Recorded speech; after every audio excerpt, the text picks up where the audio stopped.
proposal, please. So they want to make a deal, but I'm not satisfied with it, so we'll see what happens.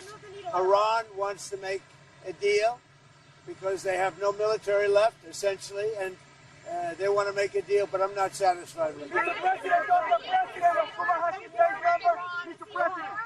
you not seeking congressional approval to extend it? Because it's never been sought before. There's been many times, and nobody's ever gotten it before. They consider it totally unconstitutional. But we're always in touch with Congress. But nobody's ever sought it before. Nobody's ever asked for it before. It's never been used before. Why should we be different? Are you willing to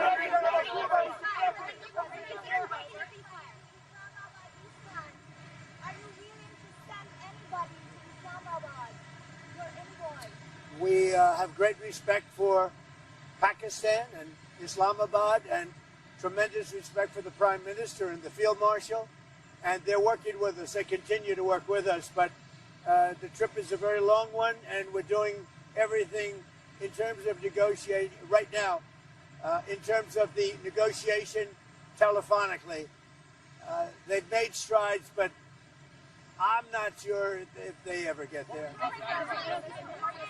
There's tremendous discord. They're having a tremendous problem getting along with each other in Iran. The leadership is very disjointed. It's got 2 to 3 groups, maybe 4, and it's a very disjointed leadership. And with that being said, they all want to make a deal, but they're all messed up.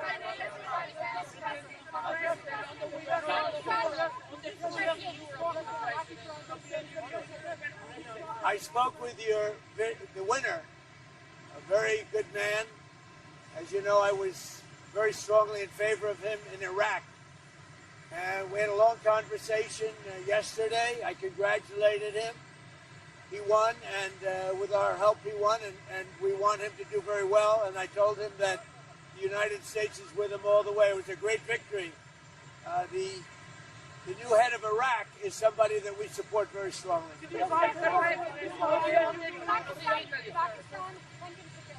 Pakistan has opened the land route with Iran. Did they consult you before opening it up to Iran? And are you aware of it? That was a vicious bee. I know everything about it. Yeah, I have great respect. Are you from Pakistan? I have great respect for Pakistan and for the Field Marshal and for the Prime Minister. Yeah, I know that. On the European Union yesterday, you talked about Italy and the withdrawal of troops from Europe, from Italy and Spain. Can you clarify with your words? Well, I'm not happy with Italy and I'm not happy with Spain. And they feel it's okay for Iran to have a nuclear weapon.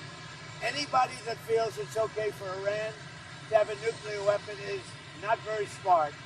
And it'll be a terrible thing in the future.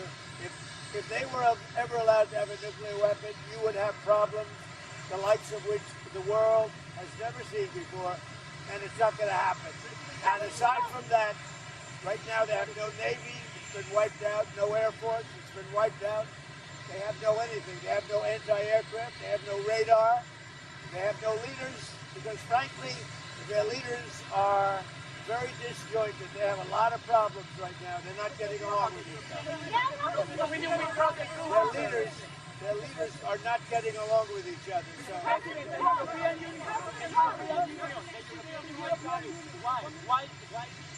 we raised the tariffs on cars coming in from the European Union because the European Union was not adhering to the trade deal we have.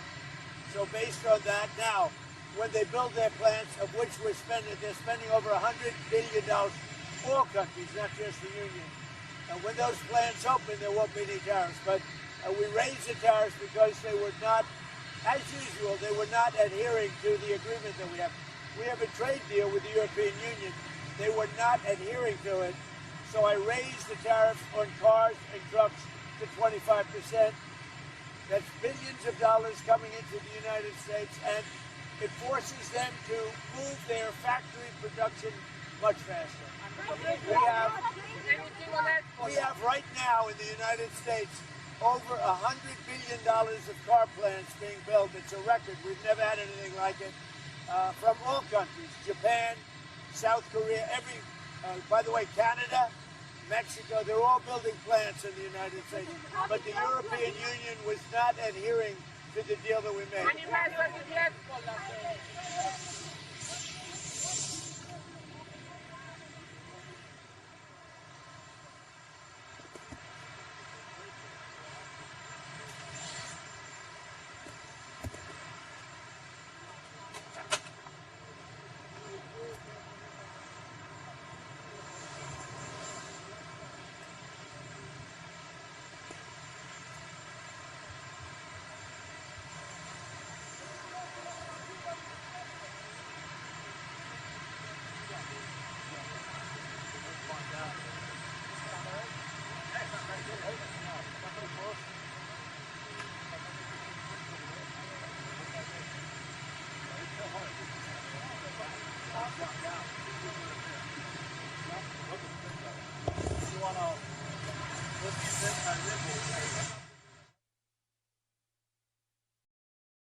Come back here because there's no one here. Right.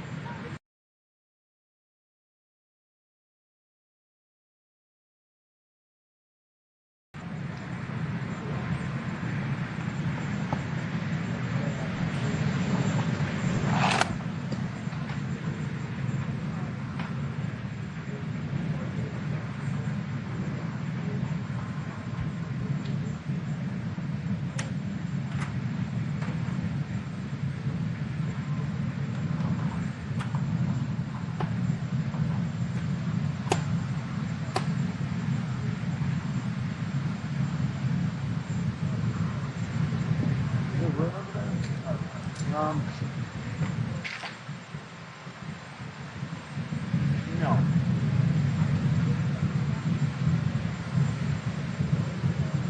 Hey, Ruth, you can go to the very end.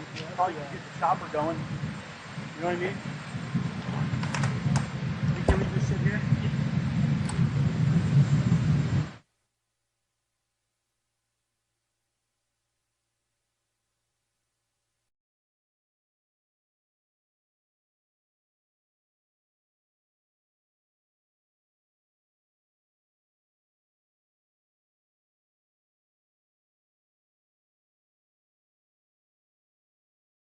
Because of the success we've had militarily. We haven't had since it's never been. Well, we're looking at with the right deal at jointed South Korea.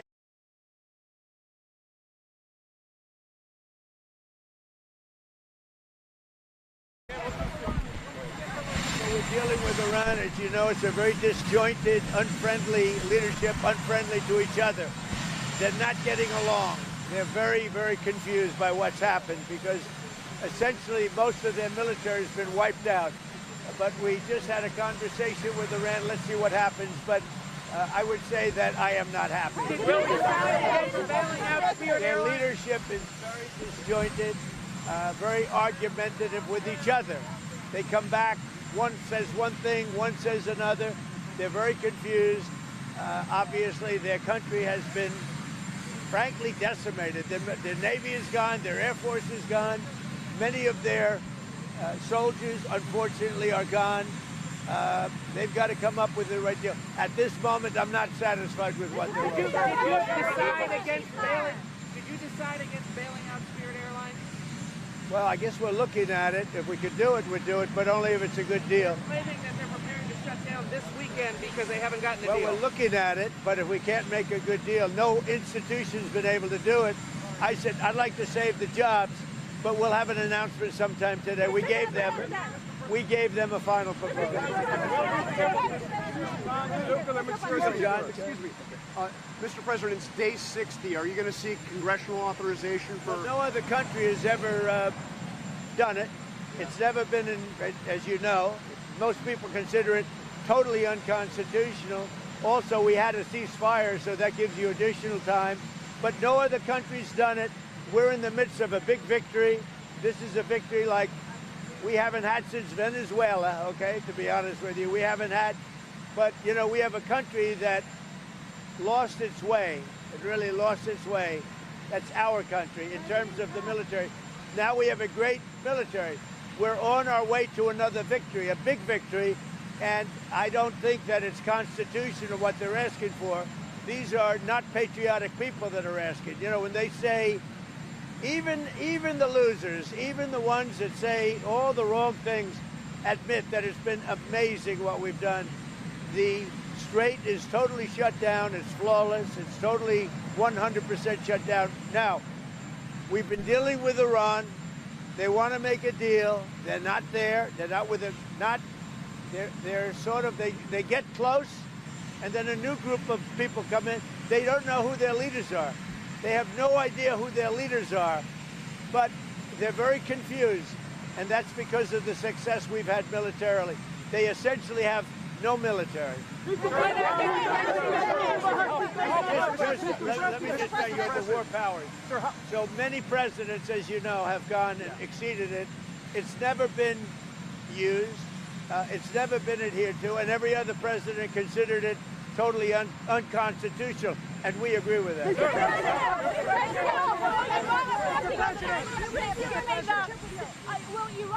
Will Iran affect your China trip given the blockade? No, the China, it's going to be amazing. The visit with China and Chairman Xi, that's going to be great.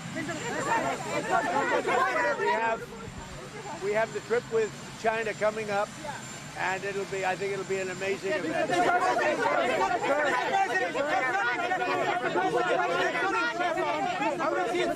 Mr. President, if you can't get a deal on Iran, what next? What will you do? Well, right now we have negotiations going on. They're not getting there. They are very disjointed. They're extremely disjointed. They're not able to get along with each other as leaders. They don't know who the leader is. Their military has been defeated. If we left right now, it would take them 20 years to build back that country, but we're not satisfied at this moment. Are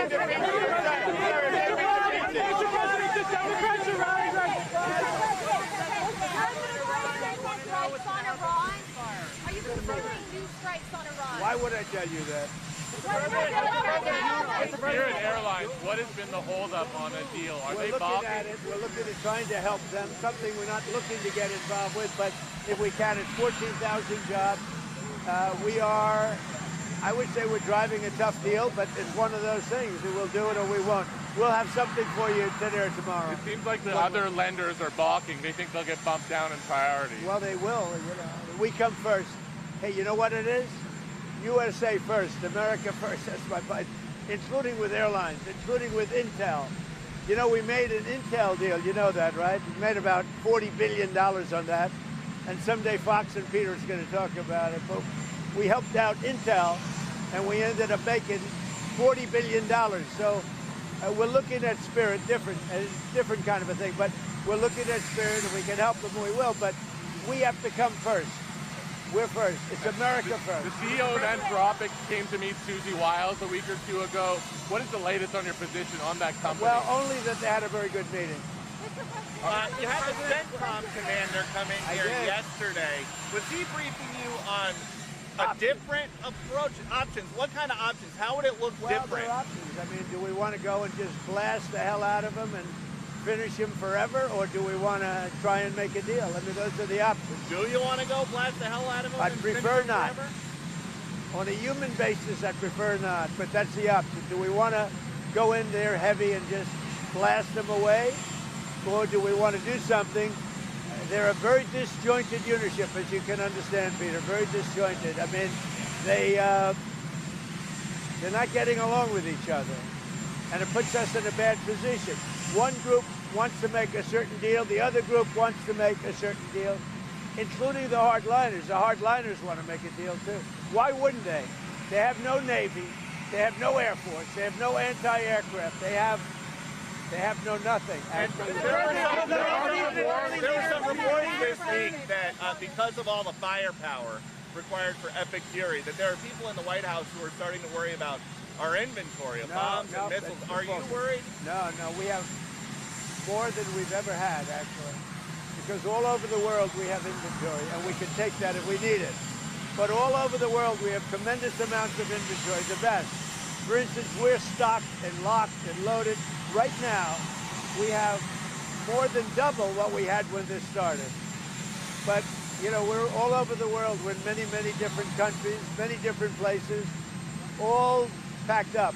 Now, what happened is Biden came in like a stupid fool, and he gave a lot of what we had to Ukraine. Right. And the $350 billion they spent, we don't do that. Everybody has to pay. The European Union pays us, but Biden didn't get money. He got nothing. But he gave a lot of the inventory away. Now, relatively speaking, it's not that, but it was a lot of inventory. He gave it to Ukraine. We built it up, but we have inventory from all over the world. Are you going to go to the G7? The G7 is in France in June. Will you go to it? Probably. Mr. President, will the Lebanese and Israeli leaders be meeting here soon? Mr. President? President NATO. What about NATO? Did the King change your mind? King Charles? No. The King and I had a great, he's just a great person. He's a high-quality person. I love the job he did in Congress. He actually got the Democrats to stand. He's a wonderful person. She's a wonderful lady, a wonderful queen, and we had a good time. Mr. President, will the Lebanese and Israeli leaders be meeting here soon at the White House? Yeah, they're going to be coming.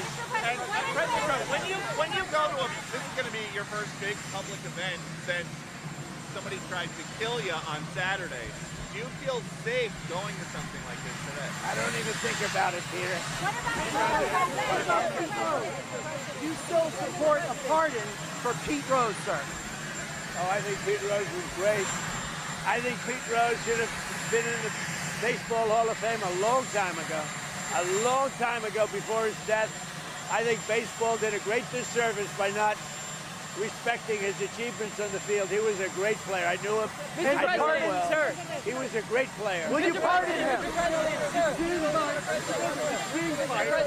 seems like you would have to with your blockade, and you don't have to restart the war, or you don't have to make a deal. Is that correct? Are you happy with the blockade? The blockade has been unbelievable. Powerful, 100%. It's been actually unbelievable. If we left right now, we had a great victory, but we're not doing that. So you don't have to do we're anything negotiating with them. Their teams are unbelievably disjointed, but we are negotiating. Mr. President, sir, the NASDAQ and the S&P 500 posted their biggest monthly gain since your first term, sir. Can you talk about what this means to you, the stock market performance, and do you believe that this is going to continue throughout the rest of your term? Thank you. The stock market is hitting record numbers. We have more people working in the USA today than we've ever had working, as you know. It's in many ways. Now, when this war ends, gasoline and oil and everything, it's going to come tumbling down. But right now, as of this moment, the stock market has hit record highs. We have more people, again, working in the United States today than at any time in the history of our country. We are really doing well. Now, gasoline's high. Other prices are way down, but gasoline's high. But when this is over, you'll have a world without a nuclear weapon with Iran. If you allow Iran to have a nuclear weapon, the world would be in great jeopardy. So it's not going to happen. As soon as the war ends, the gasoline prices will come down. Now, sir, you're going down to the villages. You're going to be talking to our seniors. You've delivered for seniors, no tax on Social Security, most favored nations. Can you talk about everything that you've done to help our senior population, sir? Well, no tax on tips. We have the largest tax cuts in the history of our country also, and regulation cuts, and it's one of the reasons we're doing so well. So we have no tax on tips, no tax on Social Security for our seniors. We have no tax on overtime. And you know, something that nobody talks about, if you buy a car, if it's American-made, you get a deduction on interest for income tax purposes. But Mr. President, and by the way, very importantly, right over there, the greatest, you're going to have the greatest ballroom ever built. It's on time, on budget, and it's doing great. Mr. President, you're going to be hosting the first ever UFC fight at the White House in 45 days, sir. Can you preview the event? Can you talk about the card and what this will mean? They have some of the greatest champions in the world. The arena, they're going to start building it over the next week. It's right here. It'll be about 5,000 seats. They'll have 100,000 people down by the ellipse with screens, and it's all free. It's going to be great. I got to go. Thank you, sir.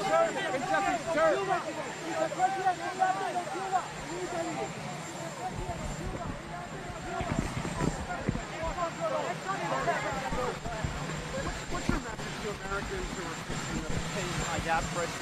Well, it was just announced we have more people working in the United States today than ever before in history. Outside of the gasoline, prices are way down. Prices have come down. Groceries, and I inherited that. We inherited the highest inflation in the history of our country, 48 years. But in the history of our country. And prices are down. When the war ends, which shouldn't be too long, they want to make a deal so badly, but they're not there yet. They're not there, in my opinion, they're not there. When the war ends, gasoline prices are going to tumble because there is so much right now on the seas already loaded into tankers. Tankers that can't escape the strait. There is so much, like record-setting. But when the war ends, gasoline prices will go down to below what they were. I think it's very important. I think it's very important. The stock market just hit an all-time high. And again, more people working today than at any time ever. And we just got the largest tax cut in history with the no tax. Mr. President, you, Mr. Kurdish here. You like him? This guy? Yeah. Go ahead. Mr. Kurdish. I love you, Mr. President. Mr. President, I like him too. Thank you, Mr. President. Mr. President, you said you send weapons to help Iranian demonstrators. Some sources claim these weapons are in Suleimania, in Iraqi Kurdistan. Do you confirm that? And as you said, they will pay a big price? I'm not happy with the delivery of the weapons. I'm not thrilled with it. But a small amount of weapons were sent, and we'll see who has them. But I'm not happy with what happened with the Kurds. The Kurds did not deliver the weapons like that. Exxon and Chevron are refusing to increase oil production. Exxon and Chevron, what do you say about that? We're doing great production. We're producing more oil right now. That's the other thing. We have more oil production right now than any time in history. And if you take a look at the ships, they're all coming up to Texas, Louisiana, Alaska. Did you see the line? What do they call it? The Tango. But that is some line of ships. They're all coming up.